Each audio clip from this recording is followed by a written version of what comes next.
Aloha and welcome back to Live at the Legislature for our Senate segment. I'm your Senate Communications Director, Jesse Broder Van Dyke, and my guest this week is Senator Dru Kanuha, who's representing Ka'u on the Big Island. Aloha, Jesse. Thanks for being here. And this week we're doing our elbow bump because we're getting ready for the coronavirus, the COVID-19. A couple weeks ago, the Senate passed over $10 million in funding for emergency response. What else is the Senate doing to prepare and make contingency plans? Well, definitely making contingency plans. We always advocate to everybody, our constituency, that it's important to visit the website, Department of Health website. They have all the up-to-date information that you need to prepare for the virus that's obviously hitting the entire world. So visit the website, find the up-to-date information. I did want to say that in the Senate, at least, thanking Senator Donna Mercado Kim for providing us with hand sanitizer, doing the simple things as making sure you just wash your hands.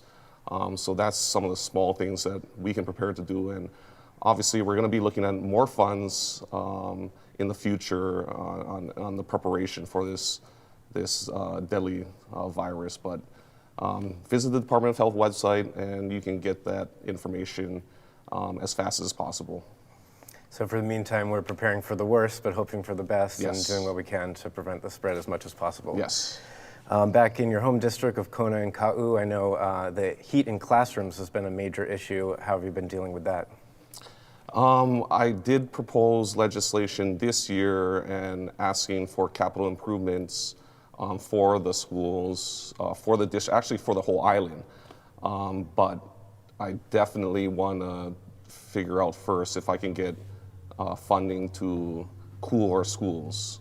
I know the legislature in the past has provided a lot of money for that type of project, but it only went so far, and definitely looking forward this year for my ask, as temperatures aren't getting cooler, global warming is happening, and kids are getting hotter, and definitely want to make sure that they're comfortable while in the classrooms, and so they can have a cool learning environment. Yeah, the west side of Hawaii Island must be one of the hottest places in the whole state. It's pretty hot. I growing up in that community, I didn't think about it, but now I think about it. You definitely want to make sure that the kids are comfortable. And we know it's only going to get hotter over time, unfortunately. Yep. You were telling me you have a charter school in your district that's gotten a lot of increase in enrollment, in part because of the Native Hawaiian cultural renaissance that's been inspired by Mauna Kea and so many other things going on. How has that affected that school? It's affected it tremendously. I think they even had to cut out, so the school you're talking about is Ehunui Kaimalino, which is right below Kona High School in South Kona. It's a great thing to happen that a lot of the families on the island, or at least on the west side, want their kids to learn Hawaiian.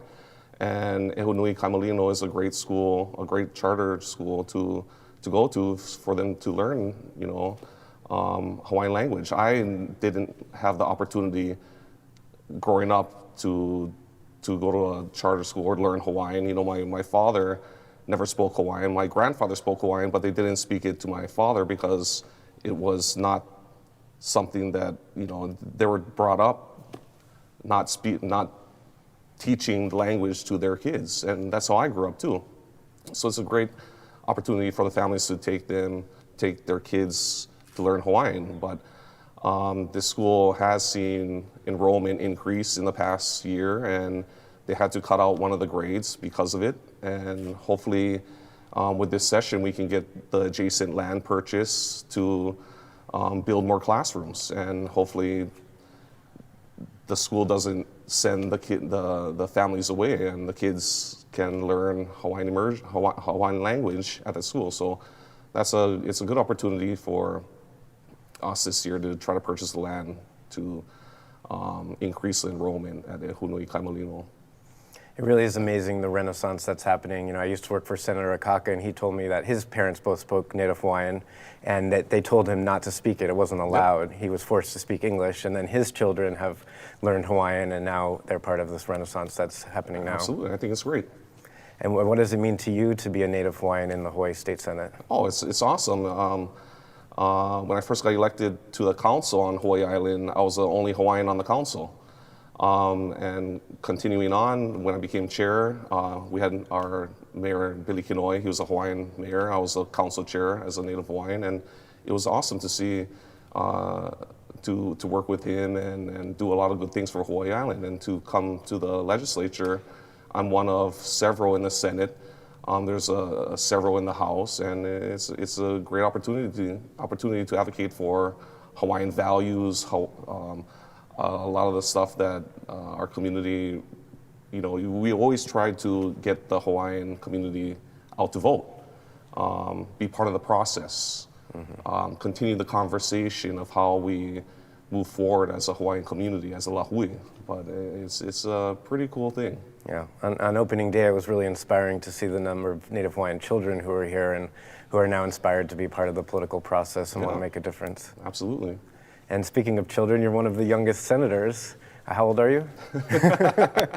I'm 35. Okay. In a month, I'll be 36. All right. And so how does it make your experience different to be the youngest member? Yeah, I try to tell everybody I'm not the baby of the Senate, but I'm here to learn and listen and take advice. But it's I always advocate for younger generation to stand up, to move up, and advocate for what you feel is right. It's really important, and I'm glad to see all across the state our younger generation. I don't know what generation you want to call it, millennial or X or whatever. Yeah, I have no idea.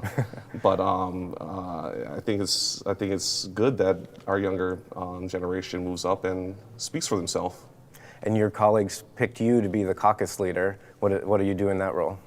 Yeah, great question.